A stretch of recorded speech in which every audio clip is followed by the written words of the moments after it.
Hi friends, welcome to cine family to Brahmamudi serial heroine Deepika Rangaraju. Deepika ఈ సీరియల్లో కావ్య క్యారెక్టర్లో చాలా అద్భుతంగా నటిస్తూ తెలుగులో తన మొదటి సీరియల్తోనే మంచి పేరును, గుర్తింపును, సక్సెస్ను అందుకుంటుంది. దీపిక ఈ సీరియల్లోనే కాకుండా తమిళ సీరియల్లో కూడా నటిస్తూ బిజీగా లైఫ్ని ఎంజాయ్ చేస్తుంది. దీపిక సోషల్ మీడియాలో చాలా యాక్టివ్గా ఉంటూ తన personal and serial and family అప్డేట్స్ని ఎప్పటికప్పుడు షేర్ చేస్తూ ఉంటుంది. అయితే రీసెంట్గా బ్రహ్మముడి సీరియల్ హీరోయిన్ దీపికా రంగరాజు వీకెండ్ని సెలబ్రేషన్ జరుపుకున్న ఫొటోస్ని షేర్ చేసింది.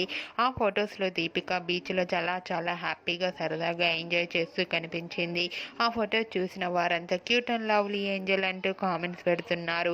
మీకు కూడా Deepika real life weekend latest photos మీకు నచ్చినట్లయితే మీ అభిప్రాయాన్ని మీ కామెంట్ రూపంలో తెలియజేస్తూ లైక్ చేయండి, షేర్ చేయండి. మరిన్ని ఇంట్రెస్టింగ్ అండ్ లేటెస్ట్ అప్డేట్స్ కోసం మా సినీ ఫ్యామిలీ 2 ఛానల్ని సబ్స్క్రైబ్ చేసుకోండి.